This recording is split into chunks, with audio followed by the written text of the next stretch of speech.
ministère des télécommunications et du numérique. Alors, tout à fait. Quel est l'objectif de cette rencontre?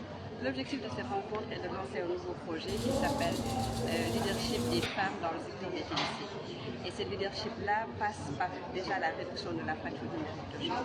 Comment faire d'abord dans un premier temps pour que les femmes et les filles engagent les métiers des STEM du numérique déjà, mais qui fassent déjà les choses dans leur éducation, fassent des études scientifiques. La deuxième composante, elle parle beaucoup des violences basées sur le genre et l'utilisation du numérique. Il faudrait aujourd'hui que les femmes dans le secteur du numérique puissent naviguer en toute sécurité. Et l'objectif de l'atelier aussi aujourd'hui, c'est de pouvoir identifier les priorités nationales dans ce cadre-là. Aujourd'hui, on parle de New Deal technologique et dans ce New Deal technologique, les femmes et les hommes doivent jouer leur participation également. On a au sein du ministère un programme inclusion numérique qui prend en charge tous ces aspects, donc d'inclure les femmes, surtout de protection des enfants en ligne. Ici aujourd'hui, on parle de protection des femmes en ligne, mais on a un projet aussi qui parle de protection des enfants en ligne qui est très important.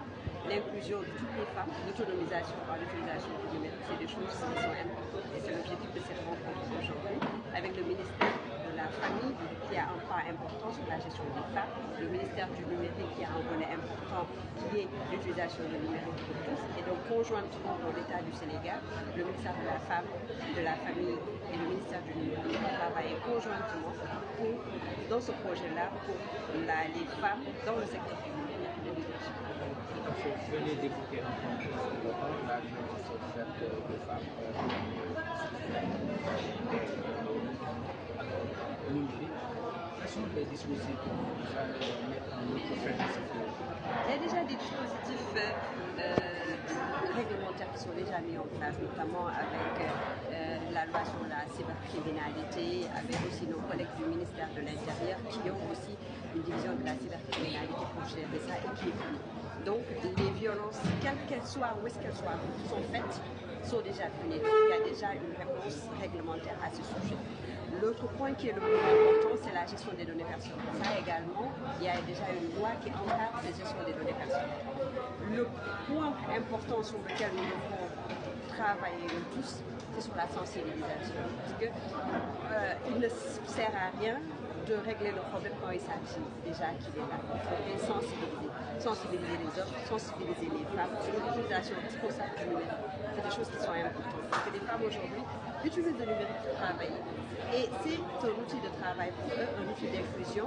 Et donc il est important qu'elles se sentent à l'aise. Donc aujourd'hui, on va tous discuter ensemble avec toutes les parties prenantes, la société civile, les partenaires au développement, les ministères de l'éducation et d'autres ministères qui sont là pour identifier les activités prioritaires, accompagner ces femmes-là à être sécures dans ce domaine. Tout à fait. Vous venez sur ce qui est très important, la réduction des factures numériques.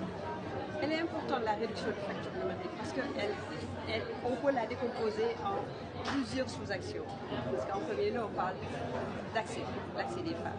L'accès des femmes, c'est déjà avoir un téléphone ou un ordinateur qui te permettent de pouvoir travailler sur le numérique. Le deuxième point, c'est le coût de la connectivité, qui est aussi un facteur entravant aussi l'utilisation du numérique par les femmes.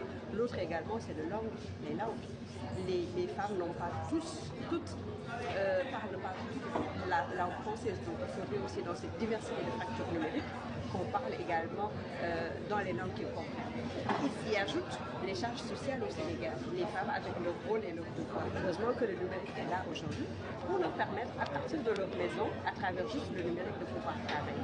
Donc il est important aujourd'hui, dans le cadre du New Deal technologique, que cet aspect de fracture numérique de genre ait été pris en compte. Quelle est la place du Sénégal dans ce projet universel? Le projet, il y a 16 pays qui sont membres de ce projet et le Sénégal a déjà 2 composantes sur lesquelles nous allons intervenir, ce qui est assez important parce que le Sénégal a une très longue histoire d'intégration du genre, depuis la stratégie d'équité de genre, depuis l'intégration du numérique dans le genre, dont tout à l'heure vous m'avez entendu le rappeler pour leur dire que ce n'est pas dans un terrain vierge que ce projet arrive, mais bien continuer une dynamique qui a été déjà commencée depuis presque 2004.